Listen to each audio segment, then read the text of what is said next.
rape, cannibalism, child molestation, and necrophilia. Committing just one of these acts will immediately get you labeled as a psychopath. Well, one teenager decided to do it all. Jeffrey Dahmer, or the Milwaukee Cannibal, was born on May 21, 1960, and is the most insane psychopath to ever live in the United States of America. He grew up with both of his parents. However, he acted like your typical neglected child.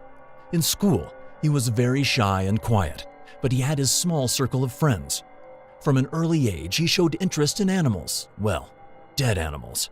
He used to collect their corpses, bring them home, dissect them, and store their parts in glass jars. One time, he even impaled a dog's head on a pole by his house just because he felt like it. In high school, he became more of an outcast. Although some of his former classmates describe him as your typical class clown, he was known for pulling strange and disturbing pranks, such as faking seizures and knocking over objects in school. During this time, his personal problems escalated and he became addicted to alcohol. He would drink in class every day, saying it was his medicine. And if his life wasn't hard enough, he also discovered that he was gay. But he decided to keep this a secret, since people weren't very accepting of this in the late 70s. When he turned 18, his parents got divorced. At this age, he also graduated high school. And while most people like to celebrate their high school graduation by partying and drinking, Jeffrey decided to celebrate his by going out and committing his first murder. His victim was 18-year-old hitchhiker Stephen Hicks. Jeffrey invited him to his house, saying they could have a drink together. But things quickly escalated. Jeffrey thought it would be fun to hit Stephen in the head with a dumbbell, killing him. As soon as Stephen was dead, Jeffrey took off his own clothes and masturbated over the corpse. The next day, he dissected Stephen's body and buried his remains. A few weeks later, Jeffrey decided it would be smart to dig out Stephen's corpse, dissolve his flesh in acid, flush it down the toilet, smash up his bones, and scatter the dust from the smashed up bones in a nearby forest. Now you may be asking, what made Jeffrey decide to kill Stephen and desecrate his corpse in such a horrendous and disturbing way? Well, Stephen was getting tired, and Jeffrey just didn't want him to leave. So next time you're at a friend's house and he tries to convince you to stay over for a bit longer, do not leave, or you may never be allowed to. In 1979, Jeffrey enrolled in the U.S. military as a medic. Wouldn't you love to have this man operate on you next time you need medical attention? One soldier claims that Jeffrey raped him constantly over a period of 17 months. The victim reported this to his commander, but the commander didn't believe him. Jeffrey later ended up being discharged from the military and moved back in with his father. His alcohol addiction didn't stop, and his father couldn't handle him, so he sent him to his grandmother, the only person in the world that Jeffrey liked. At first, things were going great. He was very obedient and found a job. But then, things took a turn.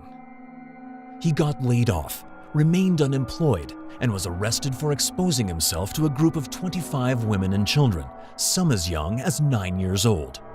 After 2 years of unemployment, he found a job, where a random stranger offered him a blowjob. He declined the offer, but it got him thinking. He started to experiment with his sexuality more and became a regular in different gay bars. During this time, he enjoyed a lot of sex, but one thing annoyed him.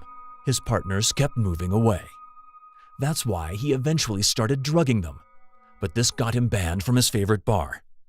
In 1986, he was arrested for masturbating in front of 2 12-year-old boys, but he said that he was just peeing and had no clue there were people in front of him.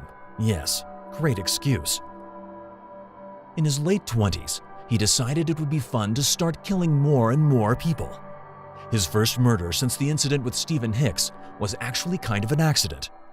He invited 25-year-old Stephen Toomey to a hotel, where he wanted to have sex with him. But he ended up waking up next to Stephen's dead body without remembering anything from the previous night.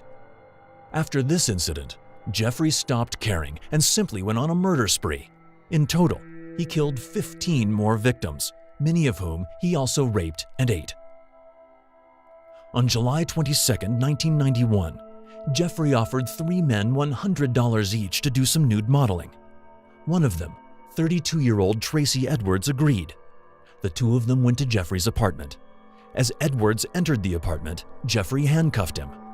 Jeffrey then pulled out a knife and told Edwards that he was planning on eating his heart, but Tracy outsmarted him. He ended up escaping and running into two police officers. He explained what happened and took them to Jeffrey's apartment. It didn't take long before the officers found pictures of severed body parts and eventually real body parts that were stored in the fridge. He was arrested, sent to court, and pled guilty to 15 counts of murder. If only he had bought some stronger handcuffs, he may never have been caught. On November 28, 1994, Jeffrey Dahmer was attacked by fellow inmate Christopher Scarver. Christopher attacked Jeffrey with a metal bar, killing him. He said that God allegedly told him to do it. Christopher was sentenced to a life sentence for the kill, but this didn't really matter as he was serving one already. Christopher ended up becoming a folk hero because thanks to him, there's one less psychopath roaming the world. But don't worry, there's plenty more of them.